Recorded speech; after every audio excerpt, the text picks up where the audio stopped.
The ocean at night is a black void, silent, endless, and indifferent. In the year 1588, somewhere in the English Channel, that void swallowed ships whole. A Spanish sailor clung to splintered wood as flames devoured what remained of the invincible Armada. Around him, chaos reigned, fire ships drifting like ghosts, cannons roaring in the distance, the wind itself turning traitor. England wasn't supposed to win. Not against Spain. Not against the greatest empire on earth. But that night, something shifted. Because what rose from those dark waters wasn't just a victory. It was the beginning of 3 centuries of dominance. At first glance, Britain shouldn't have ruled the seas. It was a small island, limited resources, surrounded by powerful rivals, Spain, France, the Dutch Republic, nations with larger armies, richer treasuries, and, at times, more ships.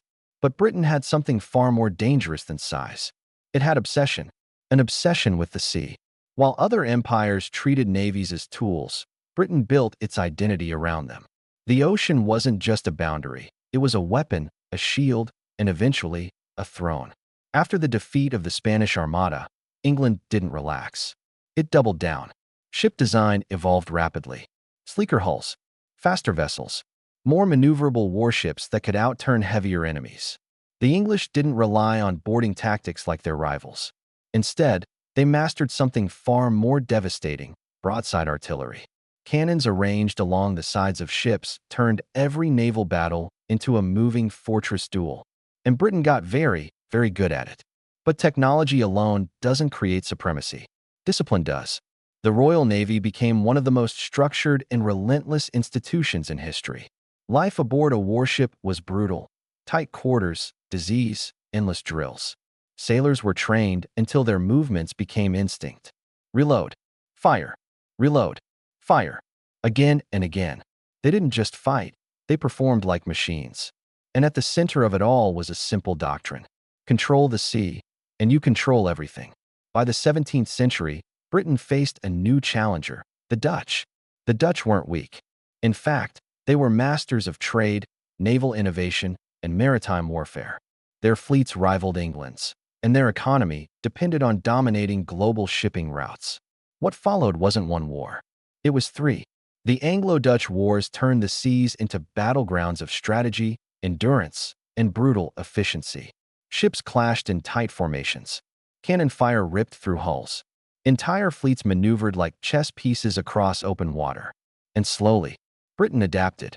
It refined tactics, standardized ship designs, built larger, more powerful vessels, the ships of the line. These weren't just ships. They were floating fortresses. And when lined up in formation, they became nearly unstoppable. But dominance isn't built in a single war. It's forged through consistency. And Britain's real strength wasn't just winning battles. It was learning from every loss. By the 18th century, a new rival emerged: France. Unlike previous enemies, France combined naval ambition with vast resources and a powerful army. The stakes were global now: North America, the Caribbean, India. The oceans became highways of empire. And whoever controlled those highways controlled the future. This is where the Royal Navy transformed from powerful to dominant. Because Britain didn't just fight wars. It fought them everywhere. Its ships stretched across the globe, protecting trade routes, blockading enemy ports, escorting merchant fleets. It created a network of control that spanned continents. And then came the strategy that would define an era: blockade. Instead of risking everything in one decisive battle, Britain choked its enemies slowly. French ships couldn't leave port. Supplies dwindled. Economies suffered.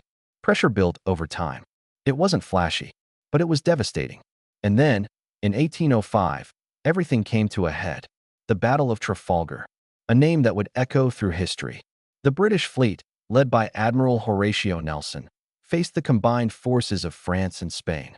On paper, the enemy had the advantage: more ships, more firepower. But Nelson didn't follow tradition. Instead of lining up parallel to the enemy fleet, he did something unexpected. He split his forces into 2 columns and drove them directly into the enemy line. It was risky. It was unconventional. It was chaos. As British ships cut through the enemy formation, the battle dissolved into close-range combat. Cannons fired point-blank. Wood shattered.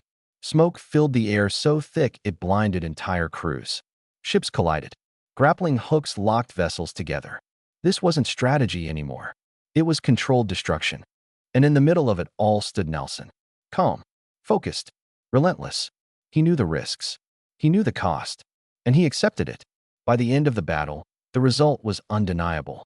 The combined French and Spanish fleets were shattered. Britain lost ships. But its enemies lost something far greater: the ability to challenge its dominance. Nelson didn't survive the battle, but his victory ensured something lasting. For the next century, no navy could rival Britain. This period became known as Pax Britannica, the British peace. But there was nothing passive about it.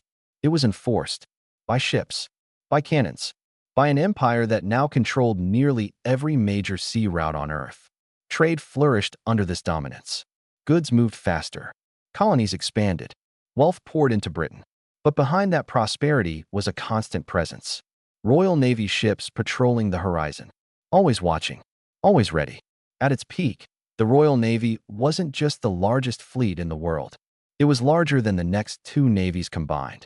Let that sink in. No rival could even come close. But maintaining dominance wasn't easy. It required constant innovation. Steam power replaced sails.